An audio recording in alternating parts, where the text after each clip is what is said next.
Patrick, je te vois aujourd'hui, suite à un document que nous a donné la direction sur un comparatif de coûts sur les activités de Championnet. Alors, qu'en est-il de ce benchmarking? Parce que à lire le document qui est un peu technique, on a du mal à comprendre.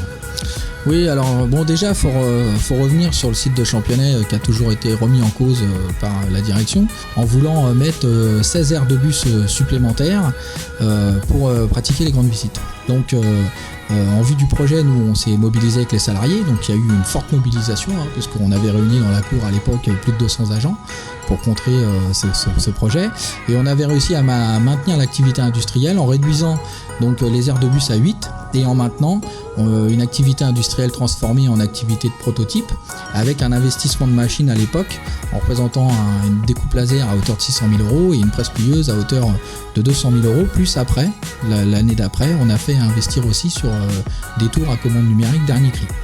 Donc déjà, première étape qui s'était passée en 2013, que si on ne s'était pas battu, déjà le site de Championnet était déjà sérieusement en difficulté.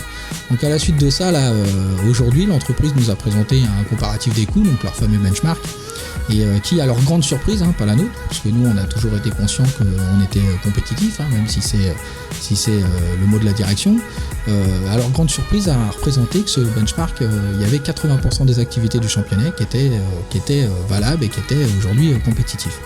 Donc pour nous, c'est pas une surprise, c'est juste ça confirme le fait qu'on avait raison de se battre et que les anciens comme nous aujourd'hui on a eu raison de maintenir cette activité dans notre entreprise intégrée.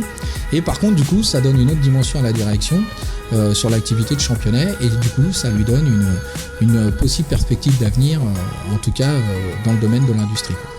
Parce qu'il faut savoir qu'au niveau des comparatifs, aujourd'hui, au niveau national, il n'y a pas une entreprise qui peut répondre de la même manière que Championnet. C'est-à-dire que quand ils nous comparent à l'extérieur, ils sont obligés de solliciter plusieurs entreprises pour faire toutes les prestations que Championnet peut faire aujourd'hui, de la carrosserie, de la peinture, du plastique, de la sellerie, de la menuiserie. Donc aujourd'hui, on est une des dernières entreprises où toutes ces prestations-là sont possibles dans le même site, quoi. Ouais, d'ailleurs, j'ai le souvenir d'un projet innovation que vous aviez construit à l'époque où MRB sollicitait les agents. Voilà, c'est ça. Donc la direction a sollicité dans le département MRB les agents pour leur demander quelle innovation ils porteraient demain. Et donc avec la CGT, nous, on a apporté un projet ambitieux qui disait qu'on a l'ambition de faire de Championnet l'usine high-tech des transports, à la fois nationale qu'internationale, en disant pas de complexe et on sera capable de travailler à la fois pour toute la filière industrielle dans le domaine du transport. Là, tu nous parles d'un benchmark que la direction a demandé, qui est plutôt positif donc, pour les agents de Championnet. Mais est-ce que ça cache pas aussi des réorganisations, des petites réorganisations qui pourraient faire des coupes sur les effectifs ou de cession d'activité? Là, je te parle des points d'arrêt, par exemple, qui partent à M2E. Voilà, alors c'est aussi... Tout n'est pas forcément comme la CGT, on le prévoit, forcément, il y a aussi... des autres activités qui sont sur d'autres aspects remis en cause. Par exemple, on part des revendications encore une fois de la CGT qui étaient de pouvoir qualifier le personnel qui travaille pour les points d'arrêt, parce que 80% c'est des opérateurs, et de pouvoir leur permettre d'avoir accès à la qualification. Donc la direction, là, aux heures où on se parle, est toujours en discussion avec nous sur le fait de pouvoir les qualifier. Alors ce qui est proposé, c'est un transfert de l'activité à M2E, avec des prérogatives supplémentaires sur leur activité, leur permettant d'accéder à la qualification. Donc ça, c'est le projet de départ. Par contre, aujourd'hui, après les différentes audiences et le rapprochement des camarades d'M2E, et surtout après avoir consulté les salariés, on s'aperçoit que la direction va qualifier cette population-là sur des métiers spécifiques à M2E.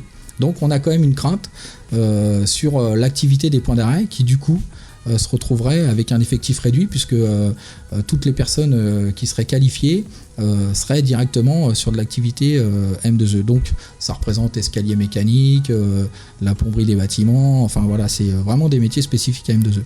Donc il y a quelque chose de positif, c'est qu'au moins on va pouvoir qualifier cette population-là. Par contre, le côté inquiétant, c'est que s'il n'y a pas un renouvellement d'OP sur ces activités-là, on risque de perdre l'activité dans un futur, dans la perspective de 2025 sur l'ouverture à la concurrence qui pourrait être donnée à JC Déco.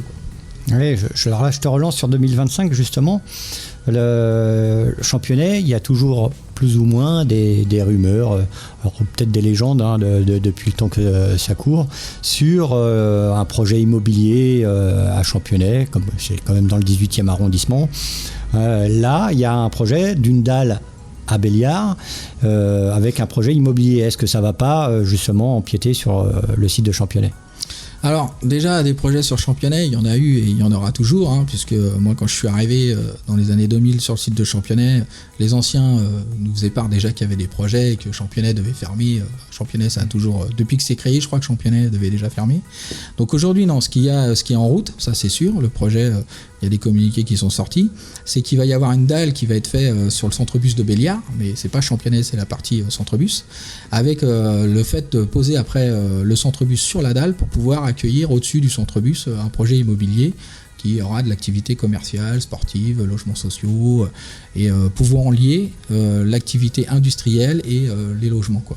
Mais par contre, le seul impact qu'il y aura sur Championnet, ce qui nous a été présenté en séance, c'est une emprise sur le parking de Championnet pour y mettre les cabanes de chantier et l'ouverture de la rue pour accéder au chantier. Mais à l'heure où on parle, en tout cas, pas de projet sur le site de Championnet qui est en lien avec cette activité-là. C'est que le centre-bus qui est touché, mais pas Championnet.